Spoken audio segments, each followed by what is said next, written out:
মাদক ছেড়ে বই ধরি, মিলেমিশে সমাজ গড়ি, এ প্রত্যয়কে সামনে রেখে মহাডাঙ্গা রেল লাইন মোড়, চাঁপাইনবাবগঞ্জে গত 12 ডিসেম্বর 2025 শুক্রবার বাদ মাগরিব প্রতিষ্ঠিত হয় মহাডাঙ্গা ইসলামী সমাজ কল্যাণ সংঘ ও ইসলামী পাঠাগার।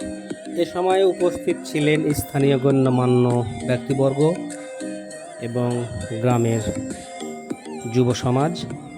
অনেকেই এই উদ্বোধনী অনুষ্ঠানে উপস্থিত থেকে তাদের গুরুত্বপূর্ণ মতামত ব্যক্ত করেছেন এবং অনেকে পৃষ্ঠপোষকতার প্রত্যয়ে সাহায্য করেছেন। লাইব্রেরি বা পাঠাগার হচ্ছে একটি সমাজকে সঠিক পথে পরিচালিত করার মশাল স্বরূপ এবং পাঠাগার হচ্ছে একটি জাতিকে গড়ার কারিগর বা কারখানাও বটে। আশা করি আপনারা আমাদের সাথে থাকবেন এবং আমার চাপা এক্সপ্রেস যদি ভালো লাগে লাইক, কমেন্টস, ফলো, শেয়ার করে পাশে থাকবেন। তো চলুন শুনি সেই পাঠাগারের প্রতিষ্ঠার আদ্যপান্ত। মুখ নাই তোমার এতে আমার ঘরে মুয়াজ্জিম খুব জোরাল আর ঘরে ইমাম জোরাল হামজে শুন মহাডাঙ্গা আমার অল্প গা কিন্তু কাদার দেশ মহাপচা কইতো কাকে যুগে কিন্তু এখনকার যুগে আর মহাপচা করতে পারবে না। আমার দেশে আমার জামাতে দুটা একটা পিডি আছে, একটা মনে করেন যে গভর্নমেন্ট কলেজের প্রফেসর, একটা ডক্টর ডিগ্রি আছে, একটা দেখা। আবে শোন আমি এর করে বলেছি ইউনিয়ন পরিষদের মেম্বার যদি কহে যে ম্যাট্রিক পাসকে আই পাস না হইলে দাঁড়াইতে পাওয়া যাবে না, তোদের ঘুরে পাবনে। আর আমাদের মহানাতে ওইটা আছে, তারপরে শান্তি আছে নাই কি সব আছে আমার মহানাতে। কহে যে আমাদের মানুষ অত উচ্ছৃঙ্খল নয়, শৃঙ্খল, উত্তেজিত হয় না, চুপচাপ যেটা করে মানুষ সেটাই করছে করুক। আমাদের দেশে ছেলে নাই এখনো ভার্সিটিতে আছে, ডাক্তার পড়ছে, ময়মনসিংহ ইউনিভার্সিটিতে আছে, ইঞ্জিনিয়ারিং কলেজে আছে, আমার জানা আছে। আমরা রিপোর্ট করি যে কোন ঘরের ছেলেটা কোন জায়গাতে চেয়েছে আর কি। আগামীতে ইনশাআল্লাহ আর 10টা যে হবে না ইঞ্জিনিয়ার কি 11টা ডাক্তার হবে না, এটাও তোরা মনে করছিস না, আমাদের আশা আছে আর কি ইনশাআল্লাহ হবে। তো যেখানে হাত দিয়েছি, যেগুলাই গড়েছি আমরা, সেগুলা কোনো লাভবান হতে পারিনি। এটা অন্তত আমার এটাই হলো আমার বিশেষ, আমি দুঃখিত আর কি। যদি আপনারা পাঠাগার করেন, যদি এই পাঠাগারে যদি ছেলে পেলে এসে কোরআন পড়ে, যদি মনে করেন যে বই পুস্তক পড়ে, অবশ্যই জ্ঞান হবে। শুন, জ্ঞানটা হলো নিজের কাছে। আমি মাহাডারি আমদাদুর মোড়ল আর কি, আমার মুরব্বীরা মরে গেছে, সুকুদ্দিন মরে গেছে, লুকমিয়া মরে গেছে, মোজামন মরে গেছে, মোংলামিয়া মরে গেছে, রমজান মাসার কোন দাম লেজা আছে। আমি ওনাকে সাথে আর খেয়ে বয়সে সমতুল্য লই, কিন্তু আমাকে ওনারা সাথে সাথে করে দেওয়াচ্ছে। আমি কোনদিন ওনার সাথে কোনদিন বেয়াদব করিনি। আল্লাহ রহমতে এক জায়গাতে বসে আমি 10 বার চেয়ার থেকে উঠেছি। আপনারা জানেন কি না, দেখেছি যে আমার মুরব্বী চলেছে, মোজামন চলেছে, তখন আমি বসে থাকতে পারিনি। সেই জব আমাদের করেছি, ওনারা দুনিয়া থেকে চলে গেছে, আল্লাহ তার আগে জান্নাতবাসী করুক। আমি এখন ওনার ভিতরিকার একজনই আছি, আর বাদ বাকি যেগুলো আছে মোড়ল আমাদের, ওনাকে অত আমি আমার সুতে বেড়ার লোক লাই আর কি। ইনশাআল্লাহ এখনো আমি আপনার দুয়াতে বাইরে এখনো অনেক জায়গাতে আমাকে দাওয়াত করে যাই। একটা প্রোগ্রাম আছে যে জাতে যেতে হবে, ওই ঢাই লাগা দিয়ে যেতে হবে, ওই বেড়ানাতে ইউনিয়ন কাউন্সিলে যেতে হবে, জাতে যেতে হবে, যতটুকু পারি করি ইনশাআল্লাহ যাই আর কি। আপনারা জানেন না কিন্তু আমি যাই। তো আমার মহাডাঙ্গা আসলে ভালো, যে যাই করুক। যে কয়েকদিন আগে দেখলাম যে আমার নোনাপাড়া থেকে 4টা চারা চুরি হয়ে গেছে, 2 দাঙ্গা 2 মাথা থেকে। মজিবুর কয়েছে যে আমার দাঙ্গা থেকে খানি করে রাইতে চারা দিয়ে পালিয়েছে, আমার মাথা চোর চারা নাই বলতে হবে না।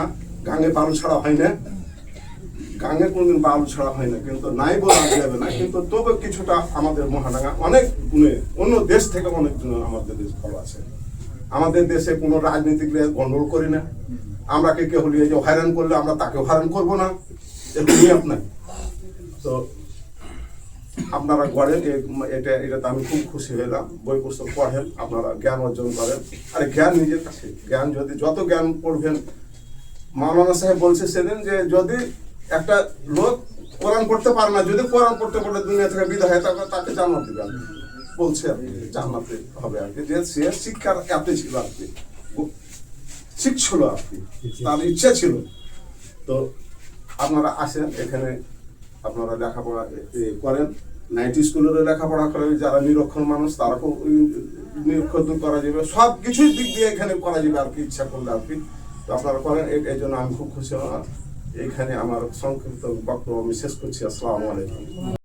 আমাদের আজকের অনুষ্ঠানের প্রধান অতিথি জনাব মোহাম্মদ শরীফুল ইসলাম, 1 নম্বর ওয়ার্ড। তো এই আয়োজনে সম্মানিত সভাপতি এবং অত্র প্রতিষ্ঠানের যিনি সভাপতিত্বের দায়িত্ব থাকবেন তিনি আমার সেলিম রেজা ভাই, সাথে আপনারা উপদেশ মণ্ডলী কয়েকজনের আছেন, একটি হয়তো প্যানেল আছেন যে উপদেষ্টা পরিষদ এবং গ্রামবাসী, সব মিলিয়ে আমার সুপ্রিয় মুরব্বীগণ এবং ছোট ভাইরা, আসসালামু আলাইকুম ওয়া রাহমাতুল্লাহ। আল্লাহ পাকের শুকরিয়া যে দিন দিন উত্তর মহাডাঙ্গা মতো একটি গ্রামে আমি যতদিন থেকে এই বাংলাদেশ জামাত ইসলামের দায়িত্ব পেয়েছি ততদিন থেকে আমি দেখি বাংলাদেশের এই ছোট্ট একটি ভূখণ্ড মহাডাঙ্গা খুবই উর্বর জায়গা, খুবই উর্বর জায়গা। কেননা আমি এখানের এই জনশক্তির মধ্যে প্রাণ খুঁজে পাই, আমি মাঝে মধ্যেই আসি, আমি মানে কোনো ভূমিকা ছাড়াই এখানে আসি এবং কোনো ভূমিকা ছাড়াই এখান থেকে চলে যাই। এই গ্রামের প্রথমে যখন ঢুকি আমাকে সালাম দেয় এবং আমার সাথে হেসে খেলে সবাই কথা বলে, আমার খুব ভালো লাগে। কিন্তু যে এই জায়গাতে যে এরকম একটা প্রতিষ্ঠান হবে আর আপনারা উদ্যোগ নিলেন এবং বাস্তবায়নও করলেন, এই জন্য আল্লাহ পাক যেন সামনের পথগুলোকে একবারে সুন্দর সুশৃঙ্খল করে দেয়। আর সবাই যেন আমরা এখানে শরীক হয়ে এই প্রতিষ্ঠানটাকে আমরা যেন এগিয়ে নিতে পারি। সম্মানিত, আসলে জ্ঞান মানুষকে মহান করে। জ্ঞানহীন মানুষ অন্ধকার জগতে বসবাস করে। জ্ঞানের আলো যার কাছে আছে সে বিশ্ব জয়ও করতে পারে। এজন্য কোরআনুল কারিমে এই জ্ঞান অর্জনের তাগিদকে খুব বেশি দেওয়া হয়েছে। বিশেষ করে দুনিয়ার সকল জ্ঞান তো অর্জন করবেনই, কিন্তু আসল জ্ঞান হচ্ছে কোরআনুল কারিমের জ্ঞান। যে কোরআনুল কারিমের জ্ঞান মানে অর্জন করতে পারলো সে পৃথিবীর সমস্ত কিছুই অর্জন করতে পারলো। এই কোরআনের যে কোরআন শিক্ষার যে এখানে একটা অংশ রাখা হয়েছে, আলহামদুলিল্লাহ ভালো লাগলো। জ্ঞান মানুষকে কতটা মহান করে একটু ভেবে দেখেন। আপনি আমি যদি স্কুল না যেয়ে থাকি, যদি জ্ঞান অর্জন করে না থাকি, তো এই সামান্য এই কিতাবটার এই উপরখানে কি লেখা আছে, এই খাতাটার উপরটাতে কি লেখা আছে, যারা এই জ্ঞান অর্জন করেন নাই তারা কিন্তু তারা কি হাজার চেষ্টা করেও কোটি টাকা দিয়েও তার মুখ দিয়ে বের করতে পারবেন না যে এখানে কি লেখা আছে। এটাকে বলে শিক্ষার আলো। এই শিক্ষা মানুষকে কতটা মহান করে, পৃথিবীর এই প্রান্ত থেকে ওই প্রান্ত যে প্রান্তেই যান না কেন, শিক্ষার দাম চির অম্লান। শিক্ষা মানুষকে এতটা মহান করে। আর বই পড়া, পৃথিবীতে বসবাস করতে গেলে তো অনেক বিষয়াদি আছে, যে বিষয়াদিগুলো আমরা জানতেও পারি না। এইসব বইগুলো পড়লে আমরা জানতে পারবো। একটি বিষয় ধরুন যে ইসলাম সম্বন্ধে যদি জানতে চান তাহলে নানান ধরনের ইসলামিক বই রাখা আছে। দুনিয়াবি কোনো জিনিস আপনি জানতে চান, দুনিয়াবি বই আপনার সামনে দেওয়া আছে। দুনিয়াবি বই পড়েন, এই বাল্বগুলো আবিষ্কার হয় তার ইতিহাস লেখা আছে। এই কারেন্টের কোড, এই ট্রেন, এই নানান ধরনের যে আবিষ্কার, সকল কিছু কিন্তু কি আছে। এমনকি একটা সেলো মেশিনও যদি থাকে তারও আবিষ্কারের ওই কিভাবে কি করে বানানো হয়েছে সেটা কিন্তু লেখা আছে। আসমানে কি আছে, জমিনে কি আছে, এই গবেষণাতে কি পাওয়া যাচ্ছে, ডাক্তারি গবেষণাতে কি পাওয়া যাচ্ছে, আপনার নানান ধরনের যাই কিছু আছে। আর আরেকটা জিনিস হচ্ছে পাশাপাশি অভিজ্ঞতা। যেমন শিক্ষার দরকার আছে, তেমন ওইটাকে আবার মাঠ পর্যায়ে বাস্তবায়নের জন্য অভিজ্ঞতারও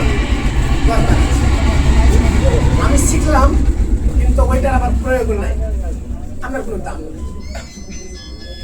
আমি শিখলাম, ওইটার প্রয়োগ না থাকলে আমার আপনার কোনো দাম নাই। অনেক বড় বড় মাস্টার ডিগ্রিধারী বড় ধরনের শিক্ষা আছে, এত বেশি শিক্ষা অর্জন করেছে যে উনি একটা চাকরি পর্যন্ত করেন। তাহলে ওনার ওই শিক্ষা দিয়ে আবার কি হবে? নিজের আলোটাই পেয়েছে, কিন্তু ওই আলো যে পৃথিবীতে ছড়িয়ে দিয়েছে, সমাজের মধ্যে ছড়িয়ে দিয়েছে, রাষ্ট্রের মধ্যে ছড়িয়ে দিয়েছে, তা হয়তো না। একজন ধরেন যে ডাক্তারি পড়লো, ডাক্তারি শিখলো, ময়দানে তার কোনো ভূমিকা নেই। তিনি যেটুকু শিখেছেন ওইটুকু বুকের মধ্যে রেখে বাস। একজন আলেম মানুষ, কোরআনের এমন কোন জায়গা নাই তিনি শিখেন নাই, আলেম হয়েছেন, জ্ঞানী হয়েছেন, কিন্তু তার জ্ঞানের আলো যে সমাজে ছড়িয়ে দিবেন সেইটুকু তিনি করেন। তাহলে ওই শিক্ষার কোনো দাম নেই। শিক্ষা শিখবো, আর এক জায়গাতে পৌঁছাবো। আর এইসব পাঠাগার, ইসলামী পাঠাগার হোক, এমনি পাঠাগার হোক, যে কোনো ধরনের পাঠাগার হোক, এটা হচ্ছে ফ্যাক্টরি, জ্ঞানের ফ্যাক্টরি। দেখেন এই যে বই সাজানো আছে, এখানে জ্ঞান অর্জনের জন্য আসবেন, জ্ঞান অর্জন করবেন, এই ফ্যাক্টরিতে উৎপাদন হবে। ফ্যাক্টরিতে উৎপাদন হওয়ার পরে প্রোডাক্ট, আপনি যে জ্ঞান অর্জনটা করলেন সে জ্ঞানটা সকল দিক বিভাগে আপনাকে ছড়িয়ে দিচ্ছে। তাহলে আপনি প্রকৃত জ্ঞানী, আমি প্রকৃত জ্ঞানী। এই ধরনের এইরকম একটা সমাজকে বদলে দেওয়ার জন্য এই ধরনের পাঠাগার যে কত গুরুত্ব বহন করে, সেইটা আমরা এইটার সাথে যখন ওতপ্রোতভাবে জড়িত থাকবো তখনই বুঝতে পারবো। কিন্তু এই একটা মহান কাজকে আমরা উদ্বোধন করে দিয়ে যে যার মতো যদি ভূমিকা না রাখি, তাহলে কিন্তু এইটার যে কাঙ্ক্ষিত সাফল্য আছে ওইটা পাওয়া যাবে না, ওইটা পাওয়া যাবে না। এই জন্যে আপনারা আপনাদের জ্ঞানের যা কিছু দরকার এই জায়গাতে আসবেন, পড়বেন। জ্ঞানের যে একটা পিপাসা আছে, যে ক্ষুধা আছে, এই ক্ষুধা নিবারণ করার জন্যই এই পাঠাগার। সাথে সাথে সামাজিক সকল ধরনের কাজ, বিশেষ করে কোরআন শিক্ষা তো মহান কাজ।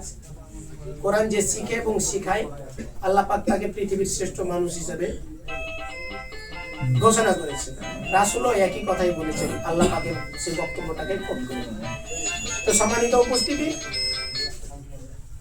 বক্তব্য তখনই সফল হয় যে বক্তব্যটা আমি দিলাম কাজে পরিণত করলাম, যে বক্তব্যটা আমি শুনলাম সেটাকে পরিণত করলাম কাজে।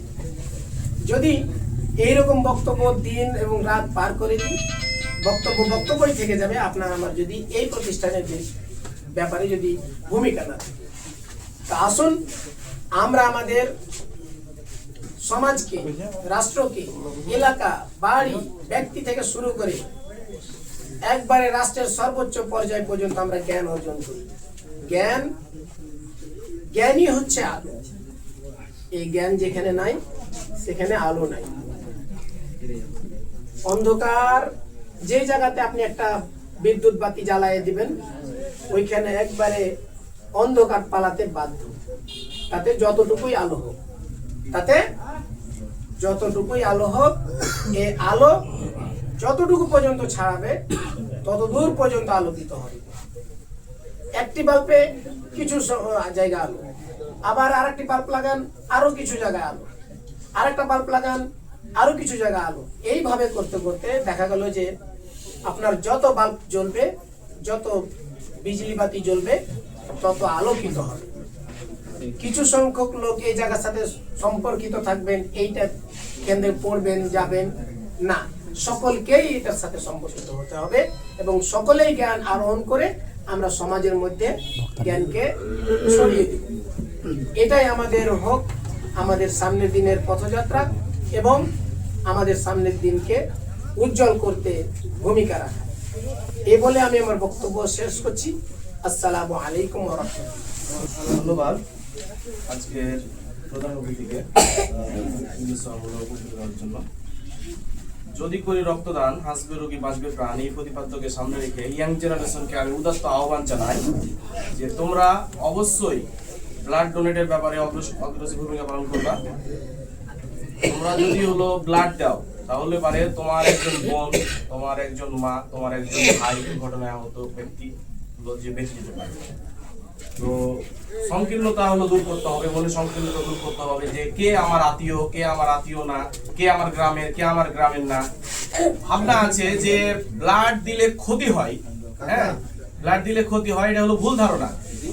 ব্লাড দিলে আগের পুরাতন রক্তটা হলো যে শরীর থেকে বের হয় এবং নতুন রক্ত তৈরি হতে হলো সাহায্য করে, এবং হলো যে রক্ত দান করার কারণে আমার হলো যে বর্তমান আমার হাইট হলো 5 ফিট 3.5 ইঞ্চি, কিন্তু আমার ওজন হলো 84 কেজি, এবং ডায়াবেটিক্স থেকেও কিছুটা নির্মূল হবে। এবং হার্টের রোগী যারা হার্টের সমস্যার মূল কারণ আপনারা কেউ যদি জানা থাকেন কিনা জানি না, হার্টের সমস্যার মূল কারণ হলো রক্তের ঘনত্ব বেশি হয়ে যাওয়া।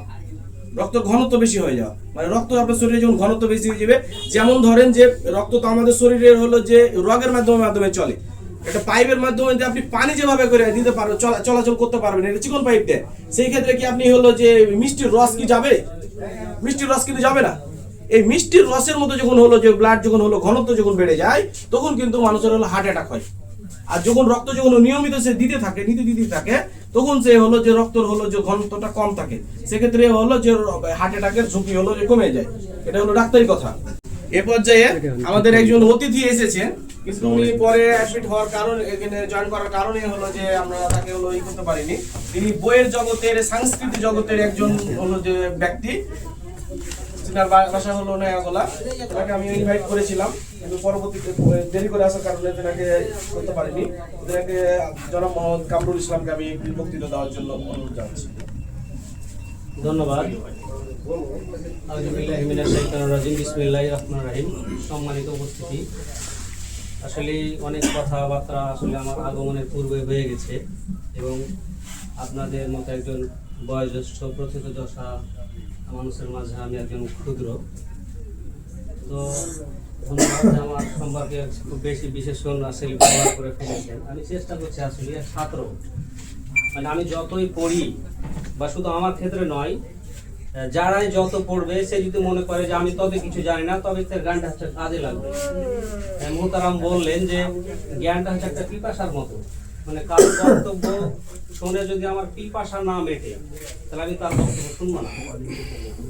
এবং কোনো বই পড়ে আমার যদি পিপাসা না মিটে, আমি সেই বই পড়বো না। এটা খুবই দুর্ভাগ্যজনক হলেও সত্য যে বর্তমান প্রজন্ম এমন টেকনোলজিতে আকৃষ্ট হয়ে পড়েছে। আমরা শিক্ষক সমাজে এখন পড়ালেখা থেকে অনেক দূরে, এটা স্বীকার করেন আর নাই করেন। আমার যদি দীর্ঘ জীবন, আমি মোটামুটি 20 বছর থেকে লেখালেখি করি, সাহিত্যের সাথে সাহিত্যের আঙ্গিনায় সাহিত্য আসার আমি যোগাযোগ করি, এবং এই মর্মে কিছু আমি সৃষ্টি করতে পেরেছি আল্লাহর রহমতে। ওখানে একটা আমি বই দেখছি, চাঁপাই গাংশিল কণ্ঠ, ওটার হেড অফিস হচ্ছে খুলনা, খান আক্তার হোসেন ওনার হচ্ছে ফাউন্ডার, এবং আমি চাঁপাই জেলা শাখার হচ্ছে সাংগঠনিক সম্পাদক। আমি খুবই আপ্লুত হলাম যে আমরা হয়তো চলে যাব, আমাদের একটা বই এখানে থাকবে, মানুষ 10-20-50 বছর পর দেখতে পাবে। আসলে আমাদের উদ্দেশ্য কিন্তু এটাই, আমরা কিন্তু ধন সম্পদের জন্য আমরা লেখাই করি না, সাহিত্য চর্চা করি না, বই পড়ি না। তো আমরা প্রত্যেকটা পরিবার হচ্ছে একটা বাগান, এবং প্রত্যেকটা পরিবারের প্রত্যেকটা সদস্য হচ্ছে একটা ফুল। আপনি বাগানে যেমন ভাবে যত্ন করবেন, প্রত্যেকটা ফুল তেমন ভাবে গড়ে উঠবে। আপনি যদি তা প্রত্যেকটা পরিবারের প্রতিটা সদস্যের মধ্যে যদি দুর্গন্ধ ছড়াতে চেষ্টা করেন, তাহলে আপনার সেই পরিবার বা বাগান থেকে দুর্গন্ধ ছড়াবে। এবং প্রত্যেকটা পরিবারকে আপনি যদি সুশোভিত করে, সুগন্ধময় করে যদি গড়ে তুলতে পারেন, তো দেখবেন যে আপনি একজন মালি, একজন কর্তা হিসেবে আপনার প্রত্যেকটা পরিবারের সদস্য আপনার পরিবারের জন্য, সমাজের জন্য, দেশের জন্য, রাষ্ট্রের জন্য, পৃথিবীর জন্য সুগন্ধ বয়ে আনবে। তো খুবই দুঃখজনক যে আমাদের বর্তমান প্রজন্ম বই পড়ে না। এবং আমি এটা গত নভেম্বরে আমি বইটা পাবলিশ করেছি, এটা কবিতার বই, আমার আসলে নিজের সম্পর্কে বলছি আর কি। তো আমাদের অনেক যারা লেখক, অনেক দুঃখ আছে যে আমরা অনেক টাকা পয়সা খরচ করি, কিন্তু বই কেনার ক্ষেত্রে খরচ করি না, আর যতটুকু বা বই কিনে ততটুকু পড়ি না। তো বই কেনার উদ্দেশ্যটা কি? ইনি হচ্ছে ভোলাহাটের। আমি যখন 21 সালে আমার একটা গল্পের বই করেছিলাম, আমার বইটা তার ছেলের মাধ্যমে তার কাছে যায়, এবং তিনি কিন্তু পাকিস্তান আমল থেকে লেখালেখি করেন। তার বয়স বর্তমানে 76 বছর, তিনি এখনো বেঁচে আছেন। তিনি বললেন যে বাবা, আমি তো লেখালেখি করি, তো আমি তো বই করতে চাই। মানে একটা পাগল আর একটা পাগলকে পেলে যতটুকু খুশি হয়। তো তো উনিও করলেন, আমি বললাম যে তো অনেক লেখা, ওনার স্ত্রী মারা গেলেন, একমাত্র সরকারি চাকরিজীবী ছেলেটাও মারা গেলেন, আর উনি বেঁচে আছেন। এই গত কোরবানি ঈদে উনি প্রায় 1,00,000 টাকা খরচ করে বইটা করেছেন। মানে এসব দুঃখ কাকে বোঝানো যায়? আমরা এখন যেমন লেখক মানে বই বিক্রেত হয়ে গেছি। আমি কারো কাছে যদি বই নিয়ে যাই তো বইটা ওখানে দিবেন, এখানে দিবেন, রকমারিতে দিবেন, আরে বাবা তুমি কি বলছো সেটা বলো। তো যদি জ্ঞানী ব্যক্তিরা আপনারা যদি কদর করতে না পারেন, জ্ঞানী ব্যক্তিরা কখনো জন্মাবে না, এটা সত্যি কথা। আপনি যদি জ্ঞানী ব্যক্তির কদর করতে না জানেন, আপনার সমাজ, পরিবার, দেশ থেকে জ্ঞানী ব্যক্তিরা ধীরে ধীরে হারিয়ে যাবে। আমরা কি চাই? একটা ফলাফলের পরে আর একটা জানে তৈরি করার একটা সহযোগিতা, উৎসাহ, পৃষ্ঠপোষকতা, এটাই চাই আমরা। তাহলে কিন্তু দিন দিন হারিয়ে যাবে। তো এরকম একটা পাঠাগার প্রতিষ্ঠা হচ্ছে, কারণ পাঠাগার হচ্ছে যে জাতি গড়ার একটা মানে কারিগর বা কারখানা বলা চলে, কিন্তু পাঠাগারটা হচ্ছে মানে সৎ ব্যবহার করতে হবে। আমি বইপত্র নিয়ে চলে এলাম, পড়লাম না, তাহলে কিন্তু হবে না। তো আমি বর্তমান প্রজন্মের প্রত্যেকটা হাতে হাতে মোবাইল, আমার হাতে সকালবেলা থেকে শুরু করে ঘুমানোর রাত পর্যন্ত আমার হাতে যা দেখবে আমার সন্তান আমার সাথে তাই সেটাই প্রতিফলন করবে। আমার হাতে যদি বই দেখে আমার সন্তান বলবে আব্বু এটা দেখি কি বই, আর যদি মোবাইল দেখে সেটা মোবাইলই দেখবে, কারণ সে তো জানে না যে বই পড়তে হয়। তা আমি সকলকে অনুরোধ করবো আমার ব্যক্তিগত অবস্থান থেকে, এবং এরকম একটা প্রত্যন্ত অঞ্চলে অবশ্যই বলা যাবে না, যোগাযোগ মোটামুটি ভালো, এরকম একটা পাঠাগার, মানে এরকম পাঠাগার স্থাপনা আসলে লক্ষ্য উদ্দেশ্য থেকে আলাদা। এখানে কোনো ব্যক্তিগত স্বার্থ থাকে না, একটা সমাজের জন্য স্বার্থ থাকে। এবং আমি আপনাদের অশেষ এবং আল্লাহর রহমতে আমাদের যে 5তলা মসজিদটা আছে, আমাদের ওটা আল হাদিসের মসজিদ, তো দেখছি যে বই পড়ছে না। আমরা নিজে উদ্যোগ গ্রহণ করলাম, মানে কিছু যদি গড়তে হয় তা আগে থেকে নিজেকে শুরু করতে হয়। মোটামুটি আমি ফেসবুকে, অনলাইনে কিছু নক দিলাম, দেশের বাইরে যারা আমাদের ছেলেপেলেরা আছে সবাই চায়, কিন্তু অ্যাকচুয়ালি উদ্যোক্তা দরকার, যে আমি জিনিসটা যে গড়ে তুলবো, কিন্তু একটা তো লিডার দরকার।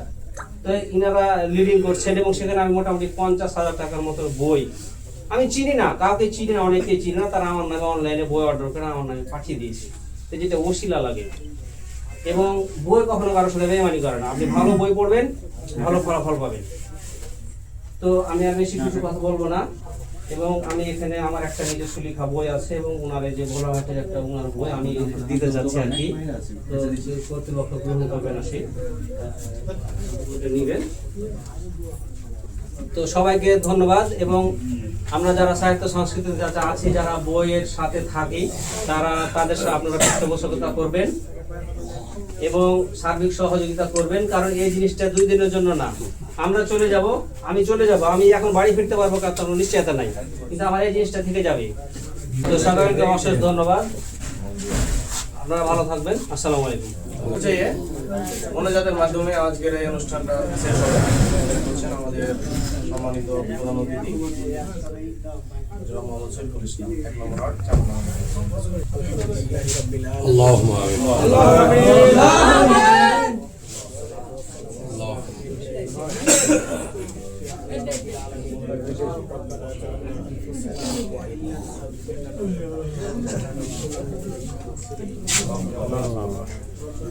آتنا في الدنيا حسنة وفي الآخرة حسنة رب اغفر لي وللمؤمنين والمؤمنات والمسلمين والمسلمات يا رب العالمين মাহমুদ মাওলা পরওয়ারদিগার, আপনার অশেষ মেহরবানি যে জ্ঞানকে আপনি অর্জন করতে বলেছেন, এবং সেই জ্ঞান অর্জন করে জ্ঞান বিকাশের মাধ্যমে সমাজকে আলোকিত করতে বলেছেন, সেই উদ্যোগকে সামনে রেখে আপনার কিছু বান্দা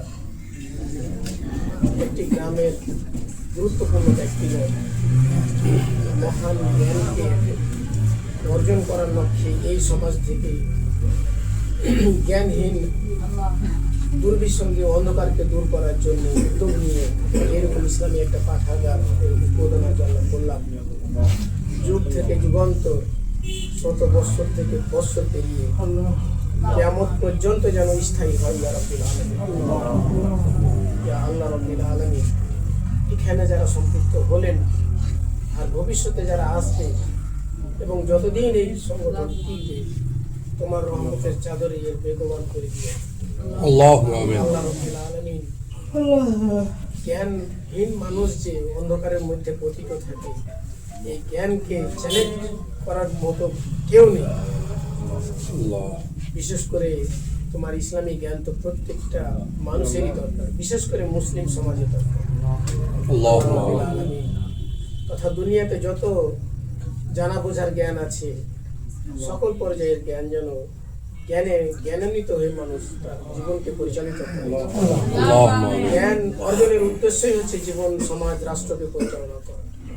আল্লাহ রাব্বুল আলামিন সেই উদ্দেশ্যকে সামনে রেখে আপনার কিছু কতিপয় বান্দা আপনার এই মহান হুকুমকে বাস্তবায়নে রূপ দেওয়ার জন্য উদ্যোগ নিয়ে আজকে এই পথ চলা শুরু হইল। আল্লাহ রাব্বুল আলামিন, আপনি সকল কিছু বাধাকে উপেক্ষা করে এই সংগঠনকে আপনি একেবারে কিয়ামত পর্যন্ত বলবৎ রাখিয়ে, আল্লাহ। সাথে সাথে সমাজের যত মুশকিলাত আছে, বিশেষ করে মানুষের সামাজিক যত ধরনের অসুবিধা আছে, এই প্রতিষ্ঠান থেকে তার প্রতিকার দেওয়ার, বিশেষ করে অসুস্থ মানুষকে সুস্থতার জন্য, রক্তহীন মানুষকে রক্ত দেওয়ার জন্য এই প্রতিষ্ঠানেরই সদস্যগণ করিবে, এটাই মনে করি আমরা। আল্লাহ রাব্বুল আলামিন, আমরা যারা এখানে এসেছি আর যারা আসতে পারেনি, সকলের কাছে এই বায়াত যেন পৌঁছে যায়। আল্লাহ। আর আমরা যারা এখানে অংশগ্রহণ করেছি তাদেরকে তুমি মৌত পর্যন্ত এই সংগঠনের সাথে বা এই পাঠাগারের সাথে আমাদেরকে সমৃদ্ধ রাখিও। আল্লাহুম্মা আমিন। রব্বানা তাকাব্বাল মিন্না ইন্নাকা আনতাস সামিউল আলিম ওয়া তুব আলাইনা ইন্নাকা আনতাত তাওয়াবুর রহিম। আল্লাহুম্মা আমিন। ইয়া আওয়ালান আওয়ালিন, ইয়া আখিরাল আখিরিন, ইয়া যাল কুওয়াতিল আল্লাহুম্মা মান আল্লাহুম্মা আহইহি আলাল ইসলাম ওয়া মান তাওফাদাহু মিন্না ফাতাহু আলাল ঈমান বিরাহমাতিকা ইয়া আরহামার রাহিমিন। আলহামদুলিল্লাহি রাব্বিল আলামিন।